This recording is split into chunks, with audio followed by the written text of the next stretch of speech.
I'm really excited to share with you some findings that really surprised me about what makes companies succeed the most, what factors actually matter the most for startup success. I believe that the startup organization is one of the greatest forms to make the world a better place. If you take a group of people with the right equity incentives and organize them in a startup, you can unlock human potential in a way never before possible. You get them to achieve unbelievable things. But if the startup organization is so great, why do so many fail? That's what I wanted to find out. I wanted to find out what actually matters most for startup success. And I wanted to try to be systematic about it, avoid some of my instincts and maybe misperceptions I have from so many companies I've seen over the years. I wanted to know this because I've been starting businesses since I was 12 years old, when I sold candy at the bus stop in junior high school, to high school when I made solar energy devices, to college when I made loudspeakers, and when I graduated from college, started software companies. And 20 years ago, I started Idea Lab, and in the last 20 years, we started more than 100 companies, many successes and many big failures. We learned a lot from those failures. So I tried to look across what factors accounted the most for company success and failure. So I looked at these 5. First, the idea. I used to think that the idea was everything. I named my company Idea Lab, and how much I worship the aha moment when you first come up with the idea. But then over time, I came to think that maybe the team, the execution, adaptability, that mattered even more than the idea. I never thought I'd be quoting boxer Mike Tyson on the TED stage, but he once said, "Everybody has a plan until they get punched in the face." And I think that's so true about business as well. So much about a team's execution is its ability to adapt to getting punched in the face by the customer. The customer is the true reality. And that's why I came to think that the team maybe was the most important thing. Then I started looking at the business model. Does the company have a very clear path generating customer revenues? That started rising to the top in my thinking about maybe what mattered most for success. Then I looked at the funding. Sometimes companies received intense amount of funding. Maybe that's the most important thing. And then, of course, the timing. Is the idea way too early and the world's not ready for it? Is it early, meaning you're in advance and you have to educate the world? Is it just right, or is it too late and there's already too many competitors? So I tried to look very carefully at these 5 factors across many companies. And I looked across all 100 Idea Lab companies and 100 non-Idea Lab companies to try and come up with something scientific about it. So first, on these Idea Lab companies, the top 5 companies, CitySearch, Cars Direct, GoTo, NetZero, Tickets.com, those all became billion-dollar successes. And the 5 companies on the bottom, Z.com, Insider Pages, My Life, Desktop Factory, People Inc., we all had high hopes for, but didn't succeed. So I tried to rank across all of those attributes how I felt those companies scored on each of those dimensions.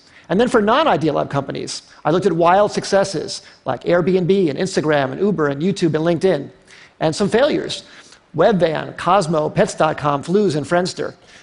The bottom companies had intense funding. They even had business models in some cases, but they didn't succeed. I tried to look at what factors actually accounted the most for success and failure across all these companies, and the results really surprised me.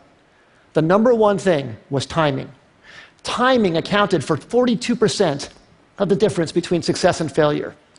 Team and execution came in second, and the idea, the differentiability of the idea, the unique idea, that actually came in third.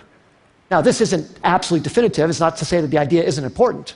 But it very much surprised me that the idea wasn't the most important thing. Sometimes it mattered more when it was actually timed. The last 2, business model and funding, made sense to me, actually. I think business model makes sense to be that low because you can start out without a business model and then add one later if your customers are demanding what you're creating. And funding, I think as well. If you're underfunded at first, but you're gaining traction, especially in today's age, it's very, very easy to get intense funding. So now let me give you some specific examples about each of these. So take a wild success like Airbnb, that everybody knows about. Well, that company was famously passed on by many smart investors because people thought, no one's going to rent out a space in their home to a stranger. Of course, people proved that wrong. But one of the reasons it succeeded, aside from a good business model, a good idea, great execution, is the timing. That company came out right during the height of the recession when people really needed extra money. And that maybe helped people overcome their objection to renting out their own home to a stranger. Same thing with Uber. Uber came out, incredible company, incredible business model, great execution too, but the timing was so perfect for their need to get drivers into the system. Drivers were looking for extra money. It was very, very important. Some of our early successes, CitySearch came out when people needed web pages. GoTo.com, which we announced actually at TED in 1998, was when companies were looking for cost-effective ways to get traffic. We thought the idea was so great, but actually the timing was probably maybe more important. And then some of our failures. We started a company called Z.com. It was an online entertainment company. We were so excited about it. We raised enough money. We had a great business model. We'd even signed incredibly great Hollywood talent to join the company. But broadband penetration was too low in 1999, 2000. It was too hard to watch video content online. You had to put codecs in your browser and do all this stuff. And the company eventually went out of business in 2003. Just 2 years later, when the codec problem was solved by Adobe Flash, and when broadband penetration crossed 50% in America, YouTube was perfectly timed. Great idea, but unbelievable timing. And in fact, YouTube didn't even have a business model when it first started. It wasn't even certain that that would work out. But that was beautifully, beautifully timed.